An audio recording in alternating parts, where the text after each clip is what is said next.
right, thank you for joining us today and welcome to the John Mini Podcast, where we explore all things urban horticulture, indoors and out, through the perspectives of the many amazing people who have made it their career.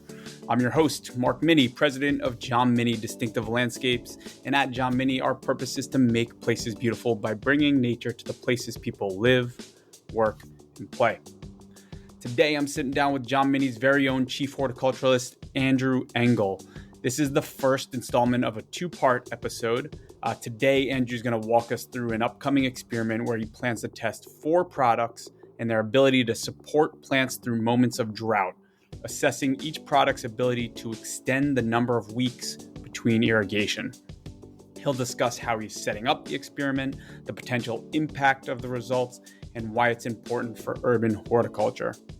This is an experiment with practical relevance to the world of ornamental horticulture, and I also think it's just an awesome example of our team's research that has an ultimate goal of delivering value to and improving the customer's experience.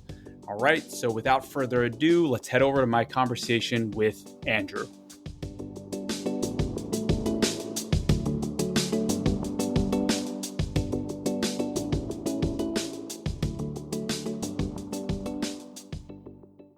All right, Andrew.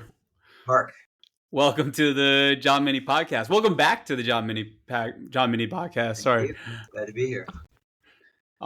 So as you know, I've promised, I don't know if you've noticed in the closing notes of the last few podcasts, that we need to shift back to some more, technical urban horticulture topics. So I know you'll be on in today, obviously, and in the near future, getting into the nitty gritty of some technical things. It might be shorter, more pointed episodes.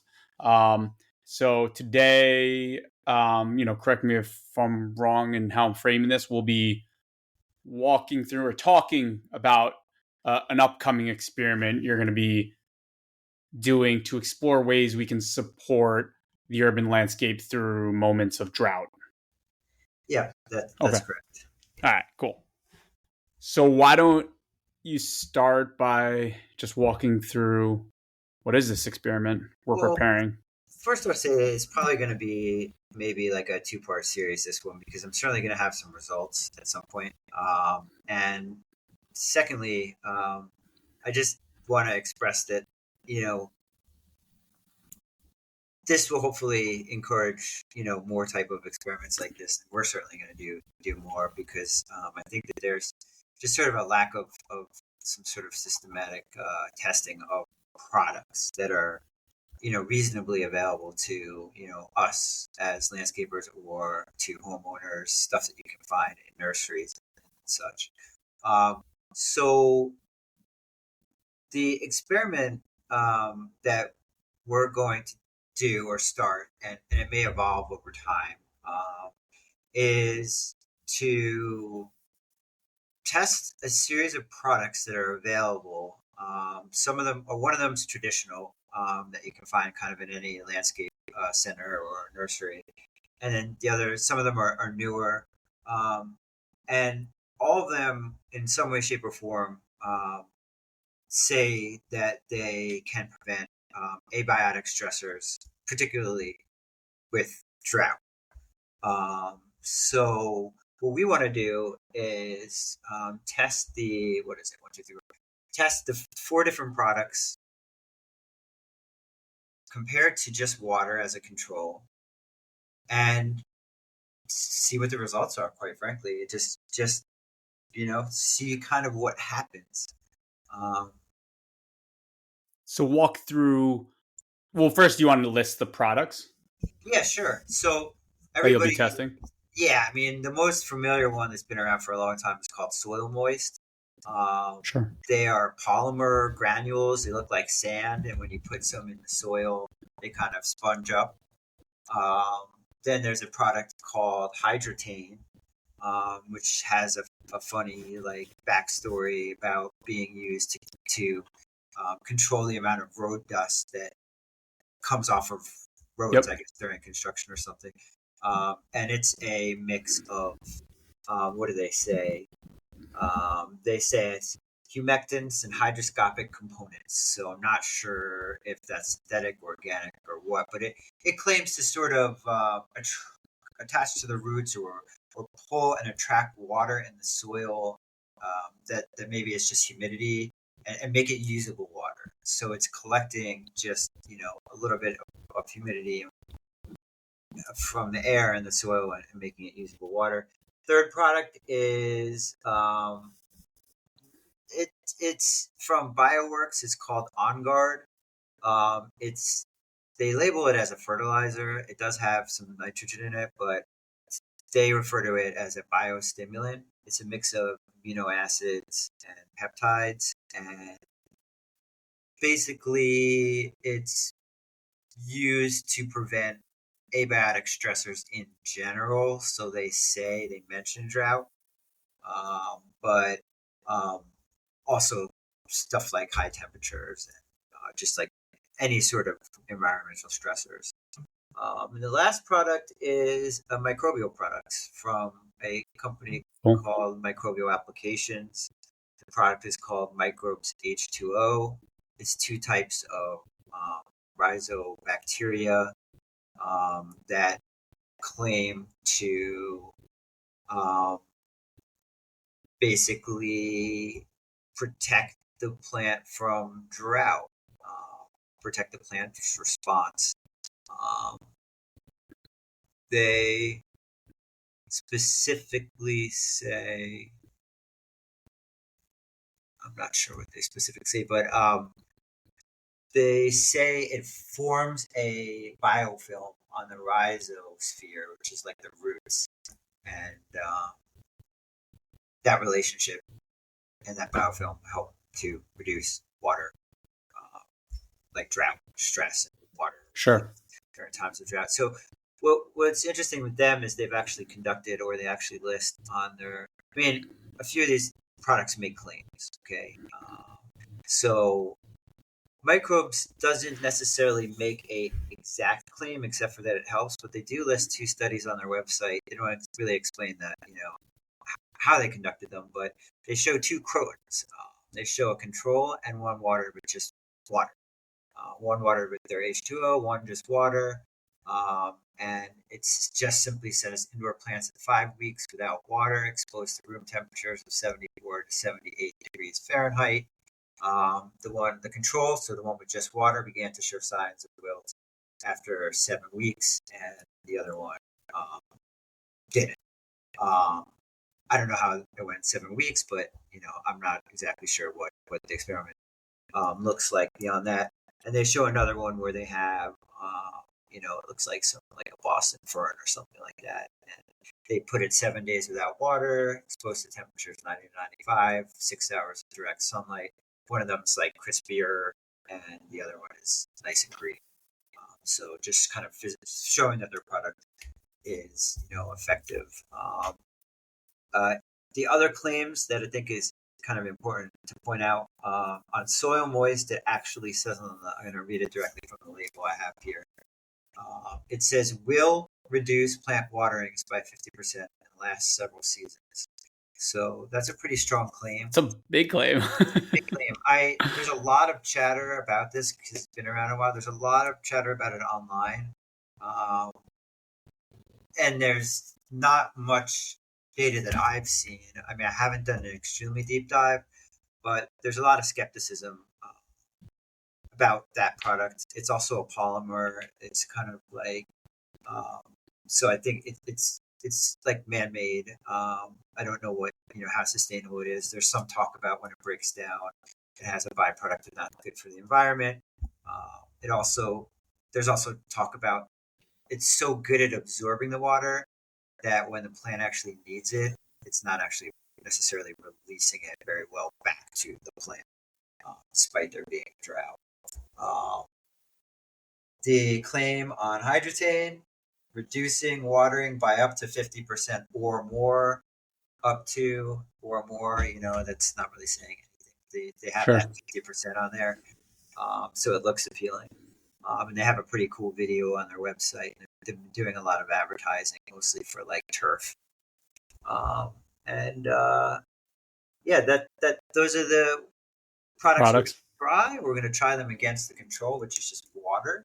And at some point in time, I might do a mix of two of these products or Sure. three or whatnot. Um, We got to start from the ground up. Yeah, we got we're cutting through the chatter and the claims, or we're hoping to, with the that's experiment, right, to get yeah, some experimental data that gives us some more confidence in our decision making. And back to your early point, definitely going to be another episode on this because we haven't done the experiment yet, right? So we'll go and we'll talk about it on the flip side of it. So, all right. So against the control. So walk me through what is it? What does it look like? The sure. experiment. How you Um, plan? Well, what will it look like? Yeah, as you plan to. sure. So I'm thinking of this more as like a practical experiment, more about not necessarily how each of these products is working, but are they working? So in a traditional maybe horticulture experiment, you'd be looking at a controlled environment. You'd be measuring growth. You'd be measuring all sorts of factors, gas exchange, measuring like the leachate water for pH and all sorts of stuff. We're not doing that. I don't think that in this case it's necessary, at least not yet, to understand some of those things. We just really want to know, does it work? Does it meet up to its claims? So in my mind, I almost think of it as like, okay, this is like a pharmaceutical company telling you that their medicine works. So we're like the third party tester, like, does it work? Sure. Especially because all of these products are advertising. That's a big part of their sales to the Yeah. consumer. Well, I think if I interject, like I feel like it might get leading to like questions I want to get to is from our seat when we're just thinking about it from our work in like urban horticulture, like where we could go deeper on experience, but we kind of just want to know, do the claims, are they real, or and how real, and will the product just work, right, and to what extent, because that's going to give us pretty like actionable or maybe next steps on like how it's going to apply to our actual craft in urban horticulture. Exactly. Yeah. So I guess we could talk really quickly about why this experiment. Sure. One, I think we can accomplish it pretty fairly quickly, so it's not like a very long trial. We're talking about that. I mean, each individual trial can be short, but there's some reality. So it can be applied in indoor landscaping. It can be applied in outdoor landscaping. It can be applied. There's multiple scenarios. So that's pretty important. There's the reality, that there's some more. There's global warming. There's temperatures that are rising. There's more susceptibility to drought in our area, and so that there's that reality, but there's also a cost that comes with that. Um, watering plants more often outside is could be a heavy labor cost, but Sure. also it can be really risky if you're not, you know, if you don't have something that may just kind of be there to catch a plant before it sort of goes down. I'm thinking hydrangeas in my head, and like if an irrigation fails or something, Yeah. you don't have much time before you can get some real damage. And So yeah, so thinking about products that might, right, in moments of drought, like how do we minimize the variability of when we need to visit for irrigation specifically, right? And yeah, I think there is cost to that. There's cost. It's either going to land into the customer or us directly as the contractor or the service provider, or both, right? So it's how do exactly. you work a little smarter to deliver the beauty or maintain the plants without additional cost. It's a And good we'll point. have to evaluate the cost of these products too, versus Sure. all the other costs to say, is this even, of course, work, Yeah. reasonable. I think there's a lot of Yeah, the scenarios. financial analysis for sure, which We're right. Yeah. you're right, naturally should come second after does the product work, or Oh, right. simultaneously. Yep. Exactly. Yep. Um, you know, there's an aspect potentially maybe with sustainability, just because they're using a lot of, you may be replacing a lot of plants outdoors, but I don't know. I can't do that whole analysis now. But in indoor landscaping, I'm often thinking about also giving clients maybe what they want more. There's a lot of cases where maybe they want a hanging basket or something like that, or a 4-inch plant that may not be able to be pushed for a 2 week or even maybe a 1 week cycle during certain times of the year. If it's drier or hotter, the AC is not on the weekends. So there may be a possibility now to actually expand your product choices more confidently. And likewise, particularly with like living walls, hydroponic, but also, soil based, can this help us prevent, if again, an irrigation fails or something like that? Because you can, particularly with hydroponic ones, you can get some pretty heavy damage pretty quickly if the irrigation fails.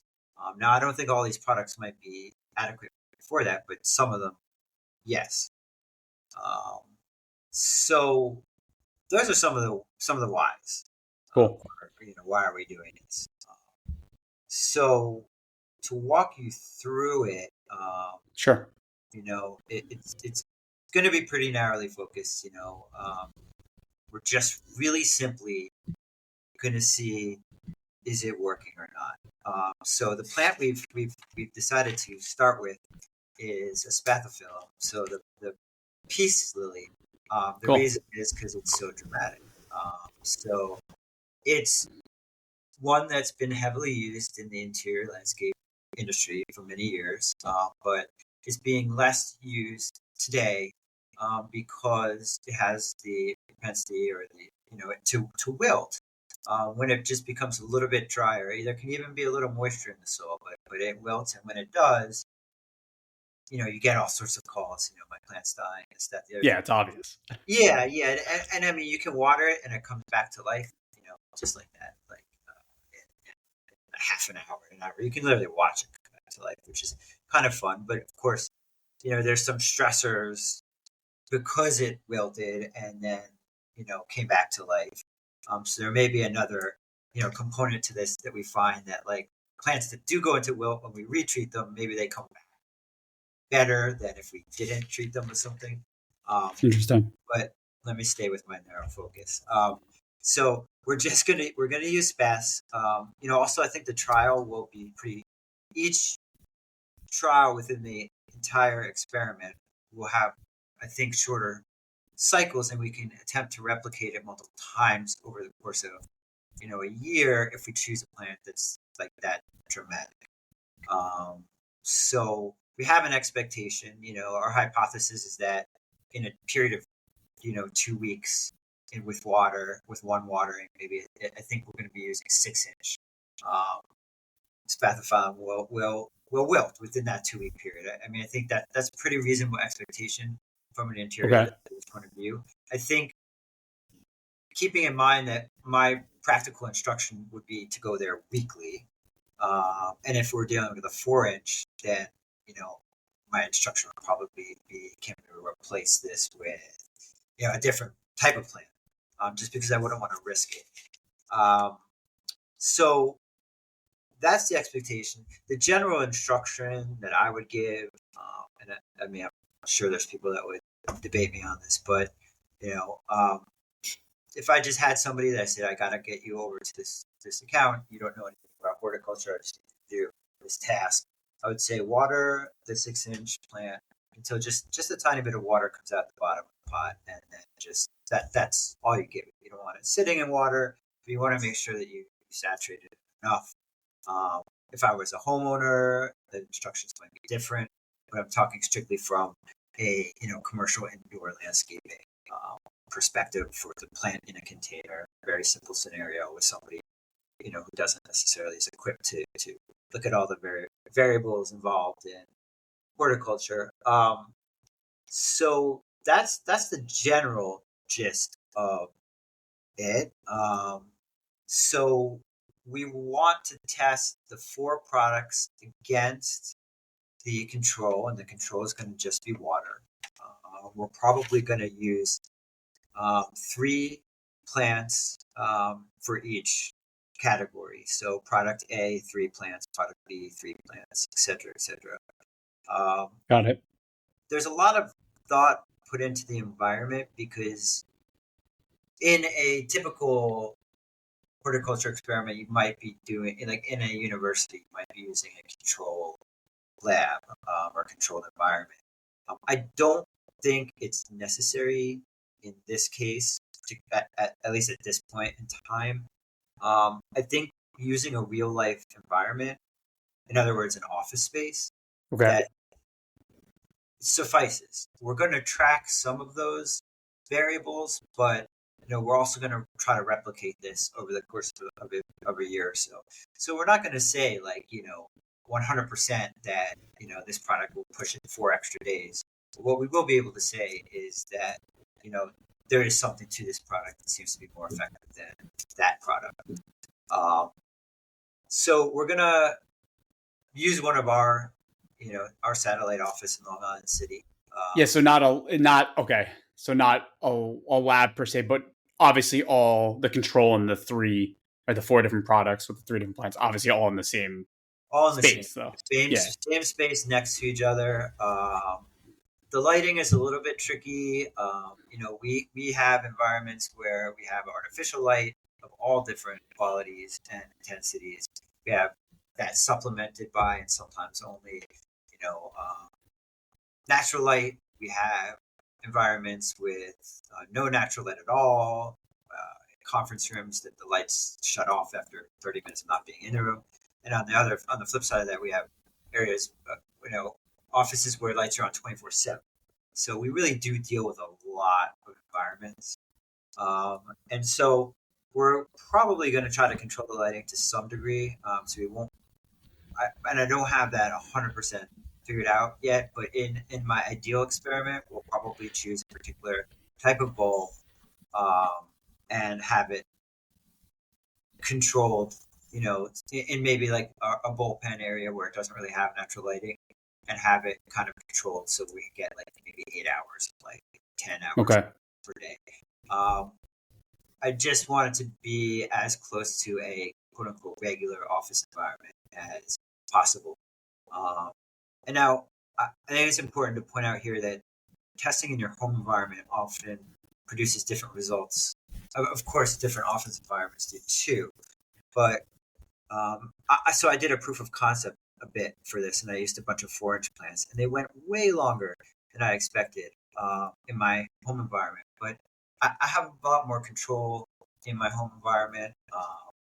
Often office environments are not, they're not obviously not obviously, but my house is, it leans a little bit more equal towards plants and people and comfort levels, so it might be a little more humid than you like. But in a regular office building, you also get like drafts and heat, and there's some standardized things in office, and they're also very large spaces, so there's a lot of like air movement, different things that happen.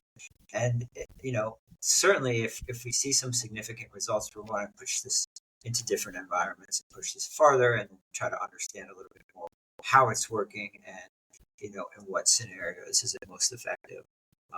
If it were, I'd love to do it outside, maybe next summer, put a bunch of hydrangeas just outside and just water them, see what happens, see when they will. So I'm just smiling about the home testing. I just anecdotally, you're right. I mean, Jack, one of our past senior designers, and we used to, the design team would always want to introduce new wild plants, and he'd be like, "I tested it at home." We're like, "Come on, man!" Like, I'm looking at my Madagascar palm right here on my desk, and I'm like, when I can like watch it all the time, like I'm working next to it, I can move it around my home, give it more light, whatever. It's home testing is, people love to say like, "Oh yeah, I use this plant at home, it's fine," but I think you're making just an interesting and important point, actually setting it up as best as possible to the environment it's gonna be applied to, and obviously going even a little bit more formal with controls and multiple plants and stuff. Yeah, I mean, as much as possible, it's going to be as close to a typical environment as possible. So in that sense, it's practical. But, as far as the results go, there's going to have to just be, there's going to be some footnotes about, min-max temperature, perhaps, other things like that. We're trying to record as Sure. much as possible, but what might be necessary or not. I mean, we're certainly going to, it very well might be adequate enough to just point out, what the office is like, what type of light was used, maybe a min-max temperature, but just your average parameters, because that's what it is. As long as we're explaining, what it is what the environment is, Mhm. That data is there for others to see and take and use as they would like. So talking about what qualifies for success and how Sure. does it go? Like, what are the outcomes we're looking for? Yeah, so what I have in mind is that, so we're going to have groups of 3 plants for each product and the control. And what we're going to do is we're going to fully saturate the material. And to do that, we're going to leave it for about 12 hours, perhaps, something like that, in a bucket of water, basically sitting in a trough. So it allows for the plant to absorb as much water as it physically can. We're also going to source from the same place, so it'll probably be, a pretty more consistent hothouse grown product, maybe something from Canada where it's a pure peat product, so we can replicate it. And so that's how we're going to start. So they're all going to start kind of equal. Then what we're going to do is wait, basically, or within that bucket, we're going to somehow treat with the product too. Wow. How are you going to treat the product? Just based like straight off of its like directions? Yeah, straight off its Yeah. directions. Sometimes, Okay. interestingly, there's different directions for different scenarios on some of these Sure. things, particularly the riser bacterial product, for drought versus for like intermittent watering. But so I'm not sure exactly how the application will be. Obviously, it'll be recorded. But what we're going to do is we're going to try to push it first, water everything, or we'll go there weekly, because that would be my instruction to a horticulturist on the team.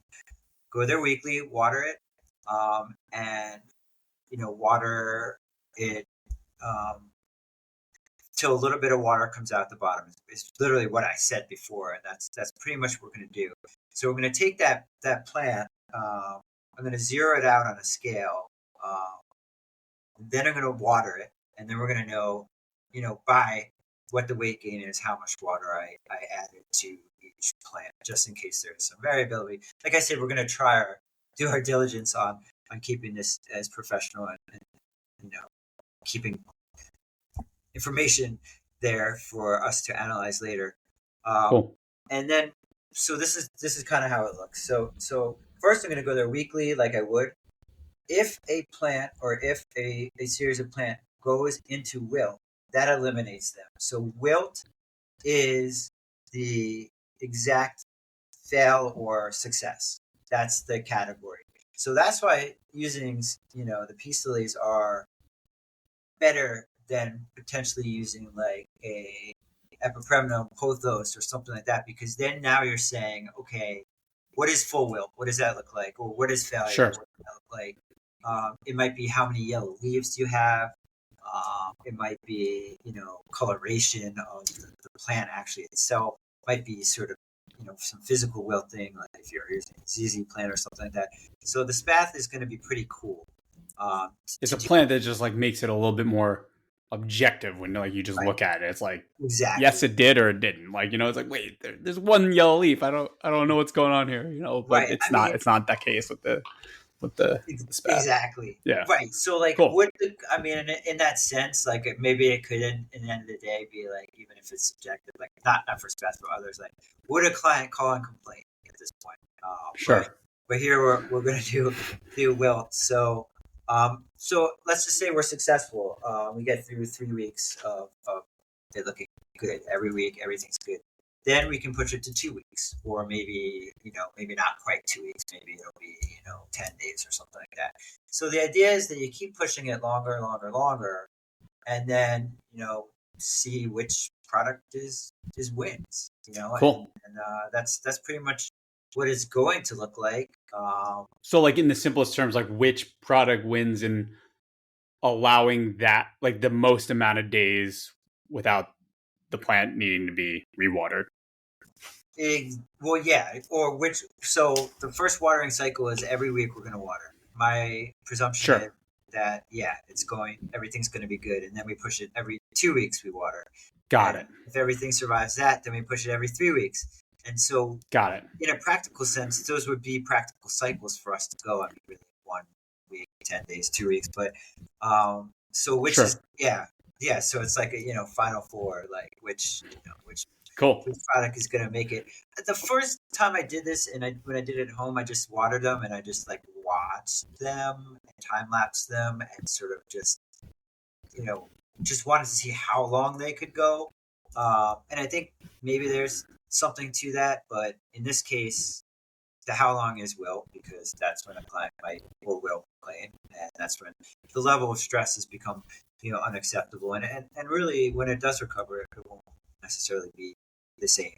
There'll be some repercussions for that. So yeah, that's it, man. That's what we're gonna do. Do you have a guess on which product, or is this like against your scientific integrity? You're not allowed to say like, well, I think this product's gonna win. I mean, I don't. I mean, one of the interesting things is they're all like sort of different. You have like bacteria, you have a polymer, cool. You have like amino acids, and you have like this, hydrotane, which is like something.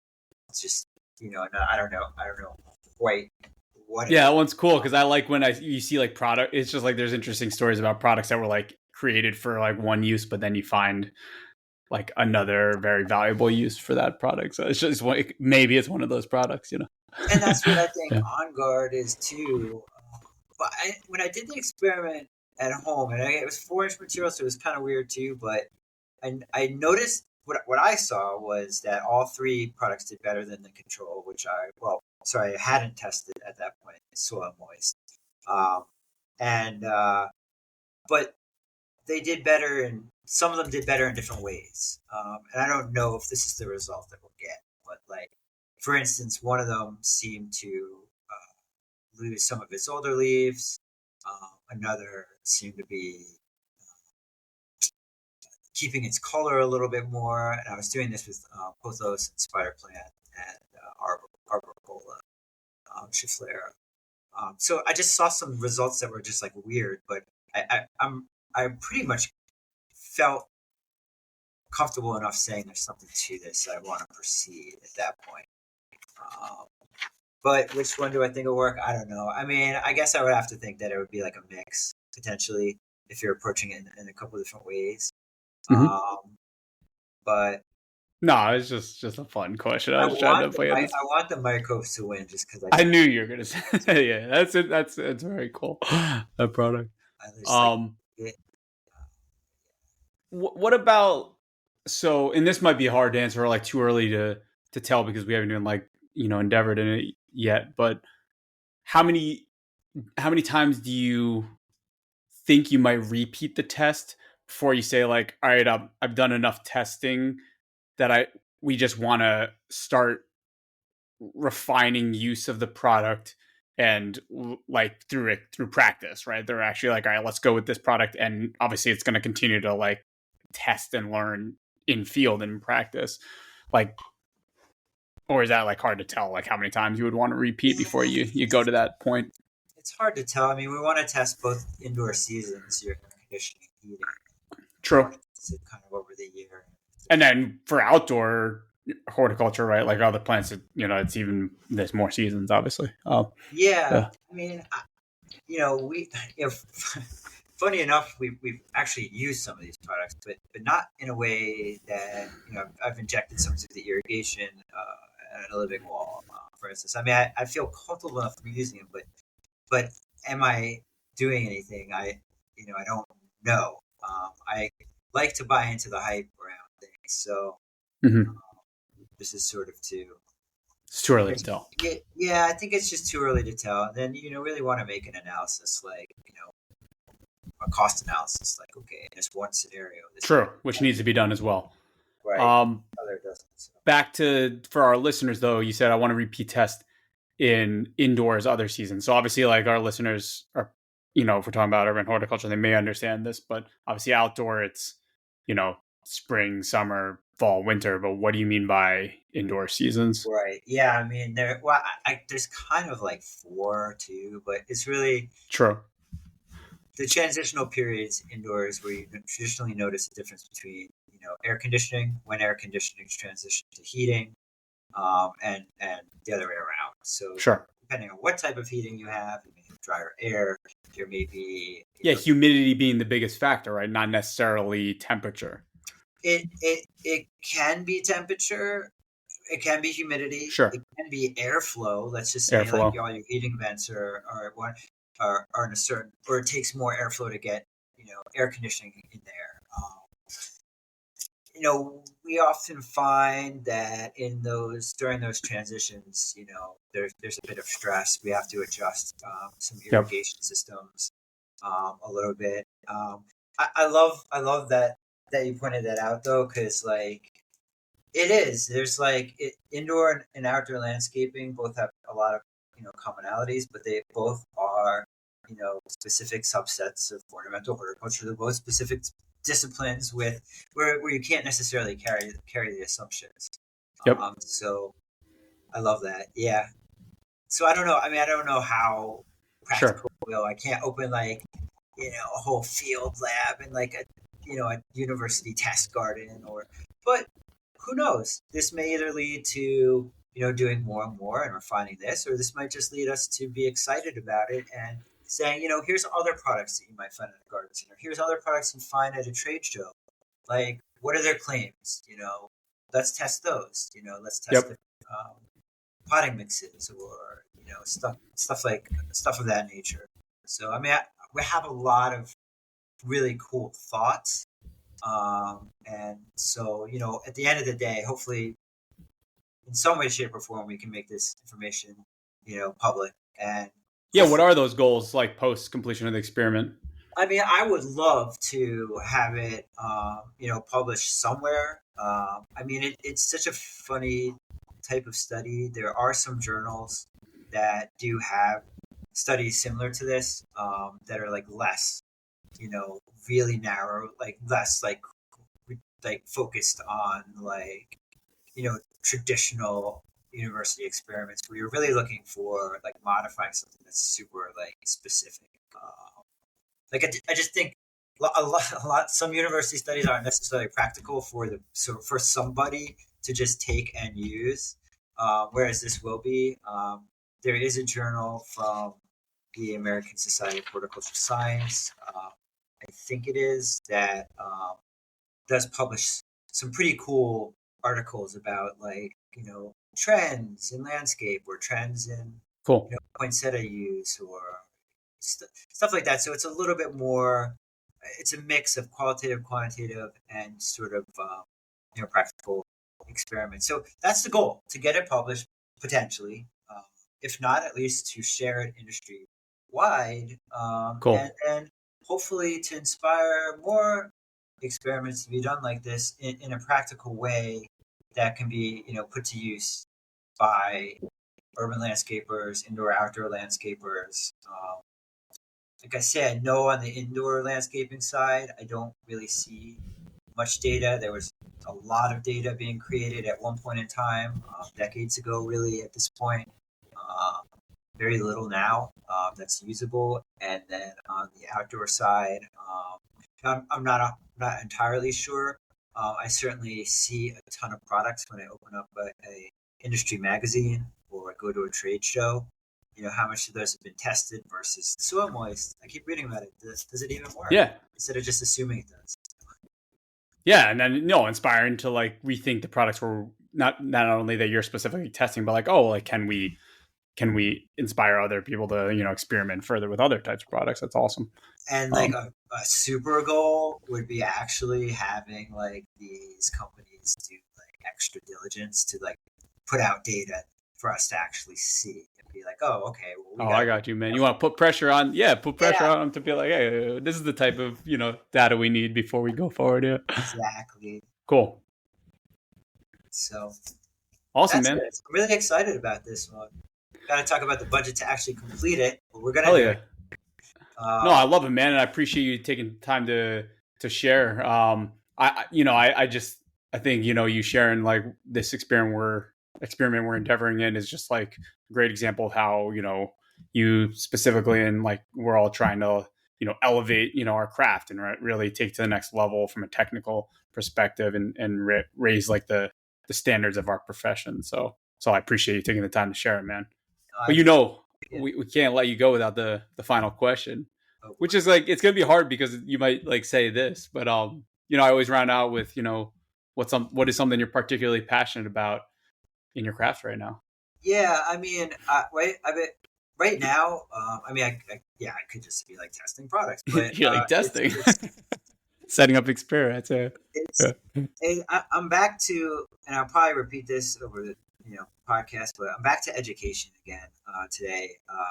Hell yeah! Because we released a bunch of sort of like training courses, in a particular platform, online and different things, and I'm reevaluating how successful they were, and I actually have a different approach that I'm going to try, and I'll share with everybody. But I keep going back to it because I don't have like formal training in education. That's but I just keep trying to refine it because I know that horticulture is so fascinating. That's what draws everybody here. And if we can teach it in a way that excites everybody and really sticks in an effective way, then we're all going to kind of win. So Agreed. I just keep trying to figure that out, and what clicks with which generation and which type of people, and what tools can we provide. So that's it. I love that, man. Hell yeah. Cool. That's all I got, man. I appreciate your time today again, and I look forward to the results, and then we'll be back here talking about those. Yeah. No, I can't wait.